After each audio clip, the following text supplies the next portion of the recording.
Hi everyone, Lone Wolf here with some EVE Online for you guys, but before that, maybe just to give you an idea, I've been playing Skyrim for 30 hours in the first 3 days, so I think it's a great game. I'm having a lot of fun, but the main problem is that to do anything thoroughly, you actually need a few hours just to do a few quests if you want to get the most out of it, like find all the materials you can find and then craft stuff with them and all of that. So for now I've decided to keep Skyrim to the weekends. I actually have three more videos I think ready to upload, but I don't want to give the impression that I'm going Skyrim exclusively or anything like that, so I'll probably be uploading them next week.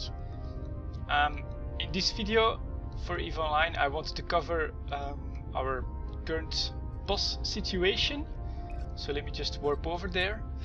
For most older players this will be all known stuff, so nothing new there, but I'm hoping that maybe if some newer players find this video, that this can help them either to set up their own boss or to give them the confidence that even if they're alone or just playing with a few people, it's perfectly possible for them to run a small boss by themselves without having to either be in a really big corporation or having to buy everything from the market. That's what we've been going for, is to have this run completely independently.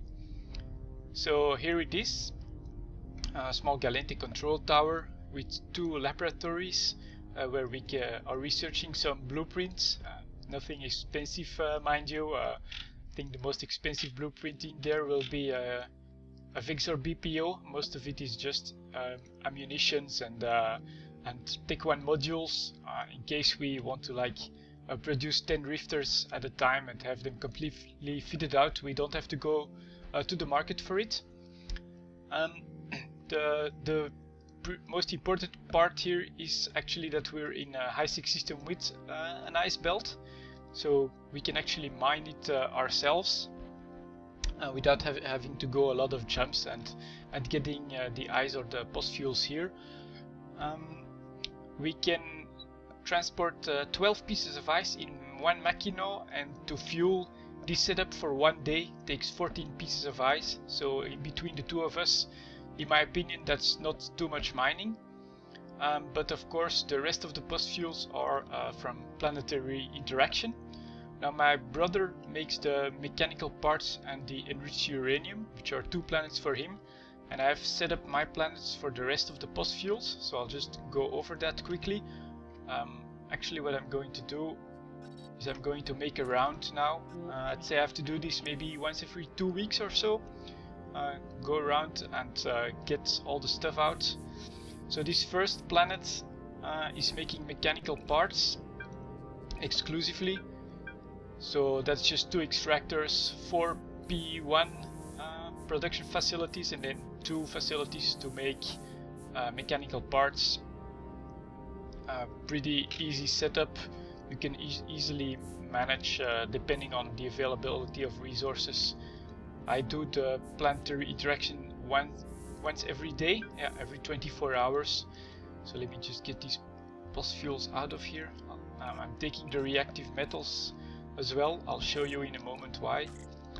My second planet, let's just warp over there, is for the other part to create consumer electronics, and then 1 higher tier for the robotics. So I have to bring the mechanical parts over to this planet and then create some robotics, which I'm going to export at right now. And then I'm going to, let's see, I should also have exported these chiral structures, I think they're called. There we go. Just arriving at the customs office as well. Now of course there is always small export taxes to pay, but so far actually even doubling it won't really stop us from keeping on doing this. So let's just get this out of here, and then the mechanical parts in here, get back to the planet. And if I import these, there we go. My facility for robotics starts to produce again. Let's go over to my third planet, which is a bit different. This is actually my attempt to produce robotics on a single high-sec planet. It's working out pretty well actually. Let me just explain the setup quickly. I have 2 P1s in order to make consumer electronics, then 2 P1s to make mechanical parts, and then finally a robotics. Of course, I only have the ability to have 2 extractors on this planet. So what I do is this one is constantly extracting noble metals because there are very few of them available.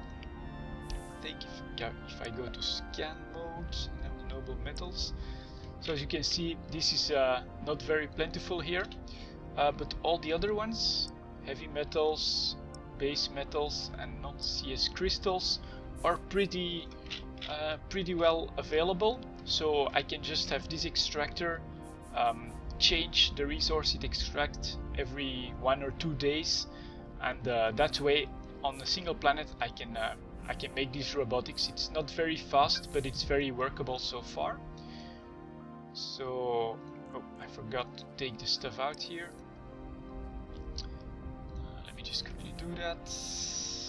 Export these. And then the big advantage, of course, is that you will always have a bit of extra production from the other 2 planets that I have when you make just a single P2 on them. So I can just dump them in this third planet and adjust a few of my cycles accordingly, and that way I can easily absorb any extra production from other planets with this one. So I think this is a pretty handy setup. Let's just quickly go over to my gas planet. So what do I have here? 500 robotics, not bad. That's gonna last us a good while.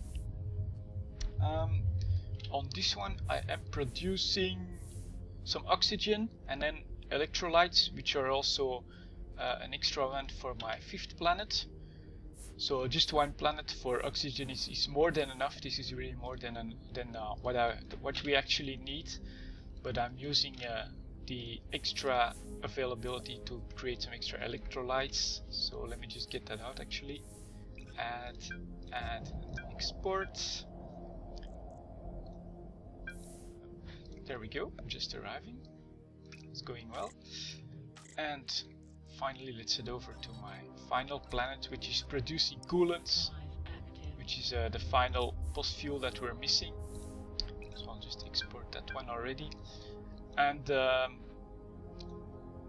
problem, well, if it's a problem, is that water is much more available than ionic solutions, I think it is. Than ionic solutions on this planet, so that's why I am making extra electrolytes on the other gas planet in order to be able to keep a decent rate of production of coolants there. I think even without the help from the 2nd planet I could easily manage this small pos on coolants on a single planet, but together with just 2 more planets from my brother we're easily able to fuel our small post like this, and you really don't need a lot of people just to be able to do this. Although of course a small post does tend to attract the attention for a small corps with a post does tend to attract attention and some war decks, but it's really not that big a deal. If you have grinded the necessary reputation in order to put it up on a 0.6, you can very easily take it down in a few hours and then put it back up once the war deck is over. So this is our post fuel setup. Pretty straightforward.